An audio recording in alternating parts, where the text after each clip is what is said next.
बिस्मिल्लाहिर्रहमानिर्रहीम। अस्सलाम वालेकुम स्टूडेंट्स। यूनिट नंबर 2 हमने कंप्लीट कर लिया था। आज हम इसकी मिसलिनियस एक्सरसाइज करेंगे। मिसलिनियस एक्सरसाइज में पहला क्वेश्चन है मल्टीपल चॉइस क्वेश्चंस का, जिसमें हमें 4 जवाबात दिए गए हैं, जिसमें से हमने एक करेक्ट ऑप्शन को तलाश करना है। तो ये तकरीबन सारे क्वेश्चंस, इससे रिलेटेड तमाम थ्योरी मैंने अपने तमाम पिछले लेक्चर्स में कंप्लीट कर ली है, लेकिन फिर भी जिस एमसीक्यूज़ में जो भी बेसिक टर्म्स या कंडीशंस या फार्मूलाज यूज़ होंगे वो मैं साथ साथ एक्सप्लेन करता चला जाऊंगा। देखिए, पहला एमसीक्यूज़ है if alpha beta are the roots of this then alpha plus beta is. अब अल्फ़ा प्लस बीटा की वैल्यू क्या होगी? देखें, हमने ये एक्सरसाइज नंबर 2.3 में पढ़ा था कि हमारे पास अल्फ़ा प्लस बीटा की जो वैल्यू होती है वो इक्वल होती है -b/a के। अब इसमें b और a की वैल्यू यहाँ से आपने पहले निकाल लेनी है। देखिए, आपके पास अगर 3x⁴ है तो इसमें देखें, अगर आप स्टैंडर्ड फॉर्म के साथ इसको कंपेयर करें तो a की वैल्यू 3, b की वैल्यू 5 और c की वैल्यू आपके पास -2 होगी। अब यहाँ से आप वैल्यू पुट करें, देखिए b की वैल्यू कितनी है 5 और a की वैल्यू 3 है, तो ये आपके पास आएगा -5/3। तो करेक्ट ऑप्शन इसका क्या हो गया? -5/3। तो ये इसका करेक्ट ऑप्शन है सी। इसके बाद नेक्स्ट ऑप्शन देखें, if alpha beta are the roots of this equation then alpha beta. अब हमने अल्फ़ा बीटा फाइंड आउट करना है, तो हमने ये पहला एमसीक्यू था। अब दूसरे में देखें, हम अल्फ़ा बीटा की वैल्यू को भी जानते हैं कि वो किसके इक्वल होती है। हमने पढ़ा था कि अल्फ़ा बीटा की जो वैल्यू होती है वो इक्वल होती है c/a के। तो अल्फ़ा बीटा की वैल्यू निकालने के लिए c और a की ज़रूरत है। सेकंड एमसीक्यूज़ में देखें, a की वैल्यू हमारे पास क्या निकल रही है, इसमें कंपेयर करने से a की वैल्यू 7 है। अच्छा, b की वैल्यू कितनी निकलेगी? -1 और c की वैल्यू क्या निकलेगी? 4। ये क्योंकि हम standard form of coordinate equation जो कि ax² plus bx plus c = 0 होती थी, इसके साथ कंपेयर करते हैं, तो इससे हमारे पास a b c की वैल्यू निकलती हैं। अब देखें, c की वैल्यू कितनी है? 4, तो 4 आ जाएगा, और a की वैल्यू कितनी है हमारे पास? 7, तो 4/7। तो इसका आंसर आपके पास आ जाएगा 4/7। थर्ड एमसीक्यूज़ पे चलते हैं। वो कहता है roots of the equation 4x² - 5x + 2 = 0 are.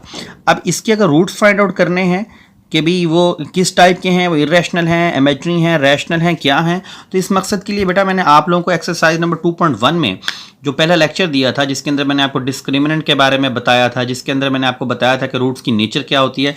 तो नेचर ऑफ द रूट्स निकालने के लिए सबसे पहले तो आपको डिस्क्रिमिनेंट का पता होना चाहिए। मैं आपको डिस्क्रिमिनेंट के बारे में एक दफ़ा फिर ये सारी डिटेल बता देता हूँ, ताकि आप लोगों को ये बात रिवाइज भी हो जाए और आपको ये भी पता लग जाए कि रूट्स की नेचर क्या होती है। अगर फिर भी किसी बच्चे को प्रॉब्लम हो तो वो एक्सरसाइज का जो पहला लेक्चर है वो निकाल के देख सकते हैं इस यूनिट का। तो उसके अंदर आपको बहुत अच्छे तरीके के साथ इसकी एक एक पॉइंट की एक्सप्लेनेशन और इन सब की एग्जांपल्स मिल जाएगी। मैं यहाँ पे थोड़ा सा बताकर आगे चलूँगा, क्योंकि यहाँ पे पॉसिबल नहीं है कि मैं सारी चीज़ें दोबारा बताऊँ। देखें, डिस्क्रिमिनेंट b² - 4ac होता है। अब 4 बातें होती हैं डिस्क्रिमिनेंट में, कि या तो डिस्क्रिमिनेंट आपका >0 होगा और साथ में वो परफेक्ट स्क्वायर होगा। परफेक्ट स्क्वायर का मतलब क्या है कि वो आपके पास जो वैल्यू होगी, जिसका जो रूट्स का निकला हुआ होगा, आंसर जो आप निकालेंगे डिस्क्रिमिनेंट का, वो 1 निकलेगा, या फिर वो 4 निकलेगा, या वो 9 निकलेगा, या वो 16 निकलेगा, या 25 निकलेगा, 36 निकलेगा, इस तरह का रूट निकलेगा। अगर कभी आपका डिस्क्रिमिनेंट का रूट, यानी कि डिस्क्रिमिनेंट का आंसर ऐसा निकले, रूट नहीं है सॉरी, डिस्क्रिमिनेंट का आंसर ये निकले, तो हम कह सकते हैं कि रूट्स जो हैं आपके, जो उसके रूट्स निकलेंगे उसके बारे में लिखेंगे रूट्स आर रैशनल। वो रैशनल होंगे, जब रैशनल होंगे तो वो रियल भी होंगे और उसके साथ वो अनइक्वल भी होंगे। इसके बाद दूसरा देखें, आप दूसरी कंडीशन को देखें, अगर आपका डिस्क्रिमिनेंट >0 हो तो 2 बातें होती हैं, या तो वो परफेक्ट स्क्वायर होता है या फिर वो नॉट अ परफेक्ट स्क्वायर होता है। अगर वो नॉट अ परफेक्ट स्क्वायर होगा तो क्या होगा? आपका रूट ऐसा होगा, जैसे 2, 3, 4 तो इधर आ चुका है, ये तो परफेक्ट स्क्वायर है, 5, 6, 7, 8 ये सारे के सारे आपके नॉट अ परफेक्ट स्क्वायर में आएंगे। अगर आपके रूट्स इस तरह के आ रहे हैं तो आप लिख सकते हैं रूट्स आर इर्रेशनल। अगर वो इर्रेशनल हैं फिर भी वो रियल होंगे और फिर वो अनइक्वल भी होंगे। इसी तरह अगर आपका डिस्क्रिमिनेंट, ये तो 2 कंडीशंस होगी। बाज़ औक़ात डिस्क्रिमिनेंट आपका नेगेटिव में आता है, यानी <0 आता है। अब नेगेटिव में क्या होगा? कोई भी नंबर होगा उसके साथ माइनस का साइन लगा होगा, वो छोटा हो सकता है, वो बड़ा, वो परफेक्ट हो सकता है, जैसा मर्जी हो। लेकिन अगर आपका रूट नेगेटिव फॉर्म में निकल आया है तो आप लिख सकते हैं कि आपके जो रूट्स निकले हैं जो रूट्स निकलेंगे क्वेश्चंस के उसको हम कहेंगे रूट्स आर इमेजिनरी, यानी उनके साथ आयोटा आएगा, इमेजिनरी होंगे।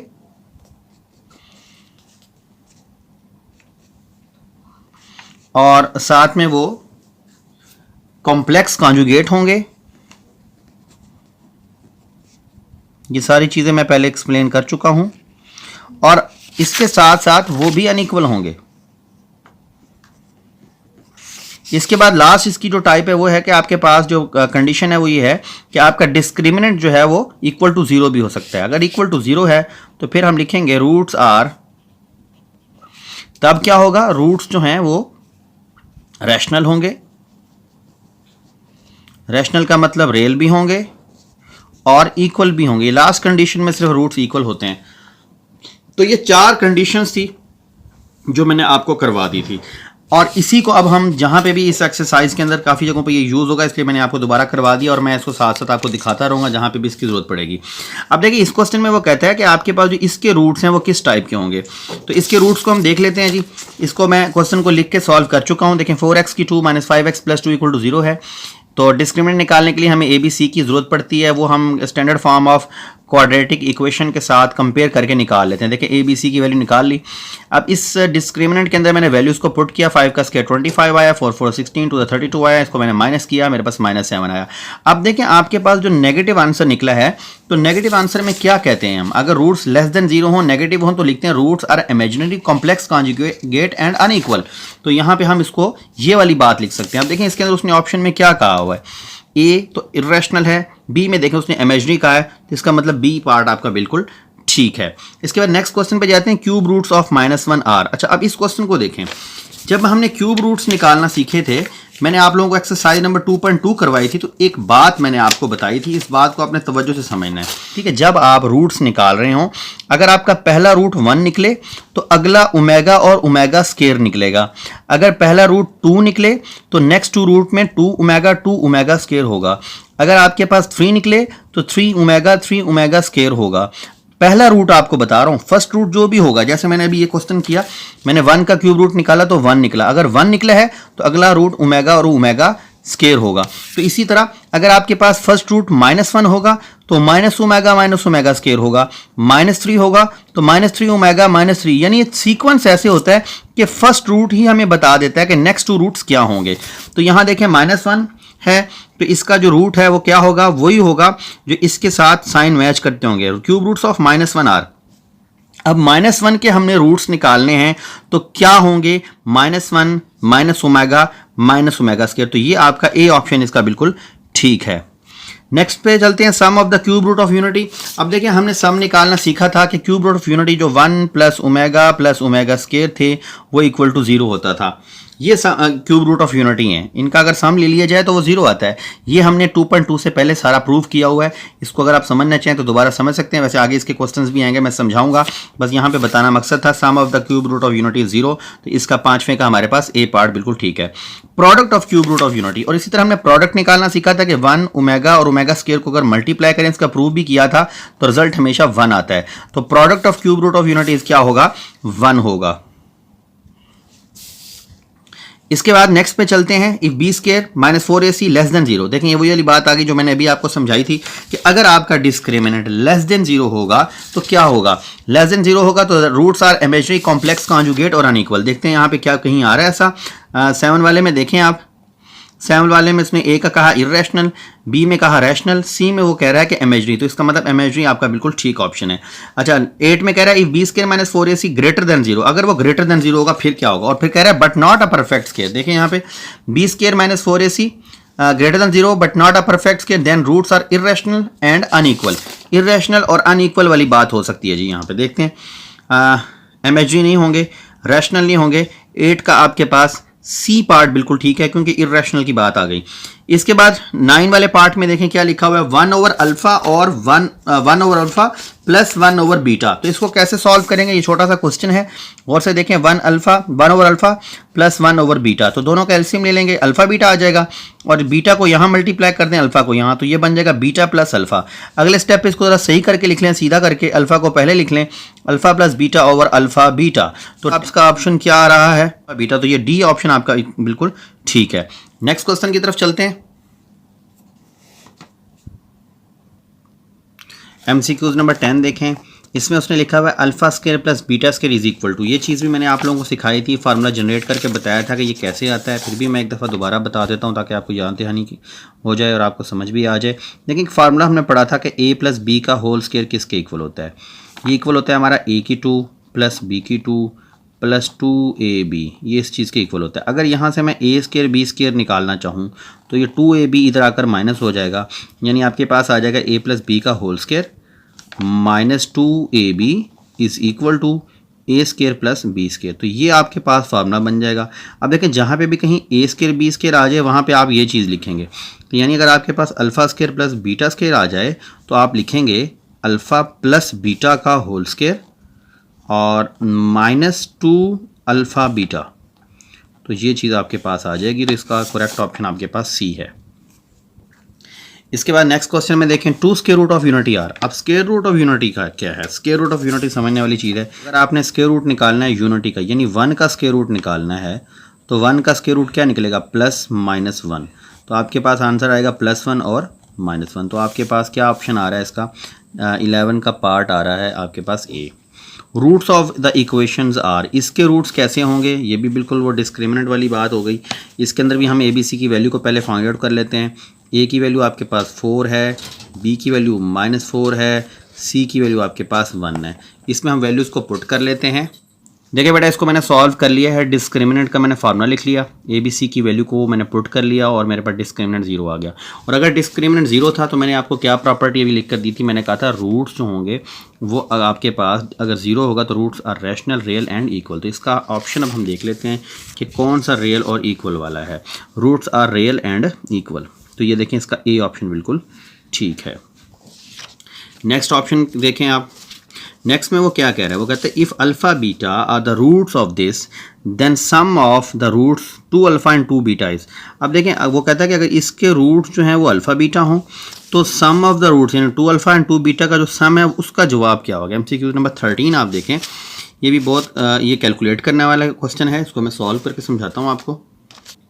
देखिए, ये आपके पास इक्वेशन है px² + qx + r। इसी की वैल्यू पहले निकाल लें। a की वैल्यू आपके पास p है, b की वैल्यू आपके पास q है, c की वैल्यू आपके पास r है। अब वो कहता है कि अगर इसके ये रूट्स हैं तो आप सम ऑफ द रूट्स निकालें इनका। तो पहले इनका सम ऑफ द रूट निकाल के देख लें क्या निकलता है। इसका अगर मैं सम ऑफ रूट निकालता हूँ तो alpha plus equal to -b/a होता है, और b की वैल्यू हमारे पास है q और a की वैल्यू हमारे पास है p। तो अब अगर इसका सम ऑफ रूट निकालना है 2 अल्फ़ा प्लस 2 बीटा का, तो 2 कॉमन निकाल लें। अंदर आपके पास बचेगा alpha plus beta. 2 alpha plus beta की वैल्यू क्या है? -q/p। इसको अंदर मल्टीप्लाई कर दें, -2q/p आ जाएगा। तो देखें इसके पास -2q/p आपके पास कौन सा ऑप्शन से निकल रहा है? सी। तो आपके पास 13th MCQ का ऑप्शन सी बिल्कुल ठीक है। इसके बाद देखें, वो कहता है if alpha beta are the roots of this then product of the roots. तो अब ये भी बिल्कुल इसी तरह का क्वेश्चन है, इसको भी देख लें। इसके अंदर आपके पास जो इक्वेशन दी है वो ये है। इसमें भी आप ए बी सी की वैल्यू निकाल लें। पहले ए की वैल्यू देख लें, आपके पास क्या आ रही है? 1। बी की वैल्यू आपके पास आ रही है -1। सी की वैल्यू आपके पास भी 1 है, सी की भी -1 है। अब प्रोडक्ट की बात हो रही है तो भाई आप सिर्फ प्रोडक्ट निकाल लें। अल्फ़ा बीटा किसके इक्वल होता था? c/a के। तो अल्फ़ा बीटा इक्वल टू सी की वैल्यू कितनी है? -1 और ए की वैल्यू 1, यानी अल्फ़ा बीटा आपके पास क्या आ जाएगा? -1। अब अगर आप इसका प्रोडक्ट निकालते हैं 2 अल्फ़ा 2 बीटा का, तो 2 अल्फ़ा मल्टीप्लाई 2 बीटा, 2 2 का कितना आ जाएगा आपके पास? 4 अल्फ़ा बीटा। 4 अल्फ़ा बीटा की वैल्यू कितनी है? -1। तो 4 1 का कितना आ जाएगा? -4। तो इस क्वेश्चन नंबर 14 का आपका जो ऑप्शन आएगा डी, -4। इसके बाद देखें, कहता है the nature of the roots of the equation is determined by. देखिए, हम नेचर ऑफ द रूट कैसे निकालते थे? The nature of the roots of equation is determined by. तो अब हम नेचर ऑफ द रूट्स कैसे निकालते हैं? सम ऑफ रूट से निकालते हैं, प्रोडक्ट ऑफ द रूट से निकालते हैं, सिंथेटिक डिवीजन से निकालते हैं? नहीं, हम उसका जो नेचर ऑफ द रूट है वो डिस्क्रिमिनेंट से निकालते हैं। The discriminant of this is b² - 4ac। देखिए, माइनस वाला आपके पास ऑप्शन आएगा। तो ये आपके सारे MCQs कंप्लीट हो गए। क्वेश्चन नंबर 2 मैं अपने नेक्स्ट लेक्चर में करवाऊंगा, जिसमें हमारे पास काफ़ी सारे क्वेश्चंस हैं, कुछ बेसिक्स हैं जो हमने पीछे एक्सरसाइज में कर ली हैं और कुछ खुद से करने वाले क्वेश्चंस भी हैं, वो मैं सारे नेक्स्ट लेक्चर में कराऊंगा। इस लेक्चर में आपको अभी मैं फिल इन द ब्लैंक्स करवाऊंगा। अब फिल इन द ब्लैंक्स भी ऐसे ही हैं, इसमें से भी MCQs बनकर आते हैं, वन बाय वन हम डिस्कस करते हैं। लेकिन पहले में कहता है the discriminant of AX² plus BX plus C equal to 0 is, देखें ये आपके पास डिस्क्रिमिनेंट क्या होता है, B² माइनस 4AC, ये आपका डिस्क्रिमिनेंट है। अब आप देखें B² माइनस 4AC अगर इक्वल टू 0 हो then roots of this are, अगर इक्वल टू 0 होगा तो रूट्स हमारे पास क्या होंगे, एक तो आपके पास वो रैशनल होंगे और दूसरी बात वो इक्वल भी होंगे, इक्वल एंड रैशनल लिख दें आप। B² minus 4AC greater than 0 हो, लेस दैन 0 हो, ग्रेटर दैन 0 हो और परफेक्ट स्क्वायर हो, ग्रेटर दैन 0 हो, नॉट अ परफेक्ट स्क्वायर हो। तो ये सारी की सारी बातें मैंने आप लोगों को अभी कुछ देर पहले पिछले MCQs में सारी मैंने एक्सप्लेन करवा दी हैं। तो इसको ये आप अच्छी तरह इसको दोबारा स्टडी कर लें, मैं वो ऑप्शंस करके फिर आपको दिखाता हूँ।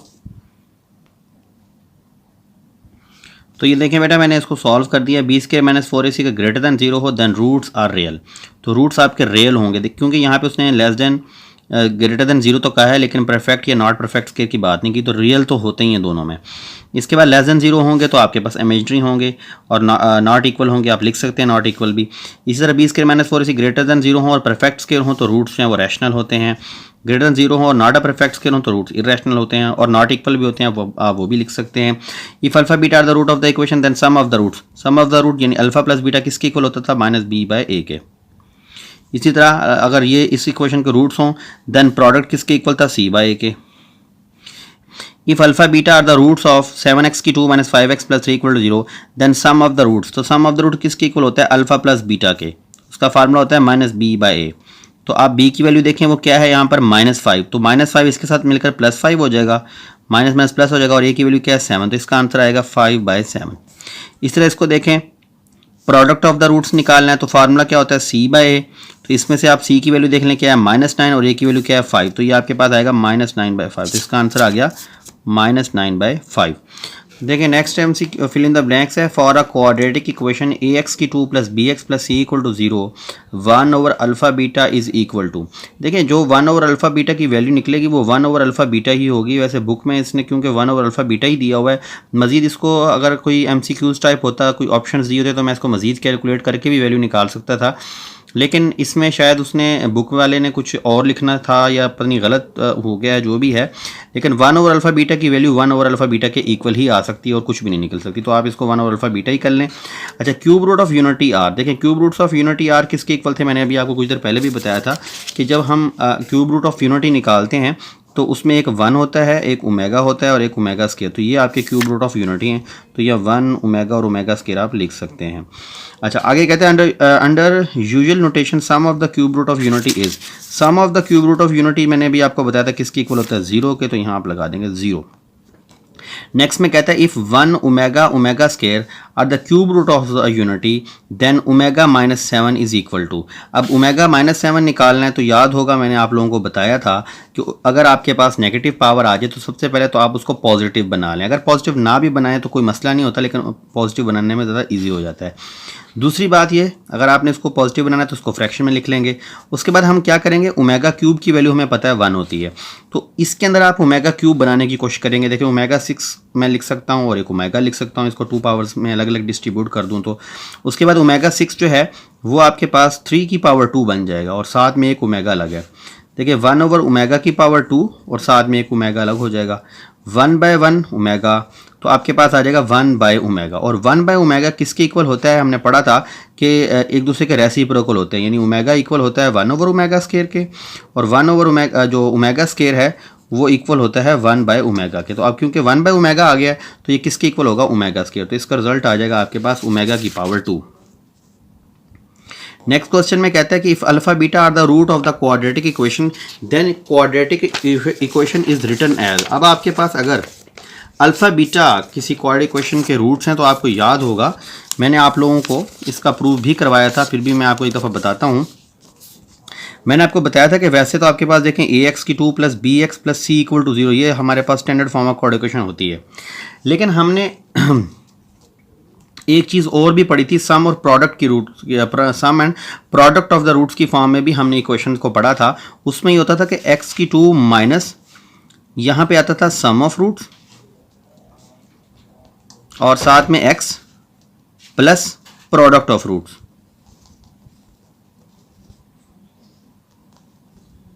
Equal to 0। तो अब आपके पास अगर अल्फा बीटा रूट्स हैं तो साफ ज़ाहिर है x की 2 माइनस यहाँ सम ऑफ द रूट्स में आएगा alpha plus beta x plus product of root में आएगा अल्फा बीटा इक्वल टू 0। तो ये आपका रिजल्ट आएगा यहाँ पे।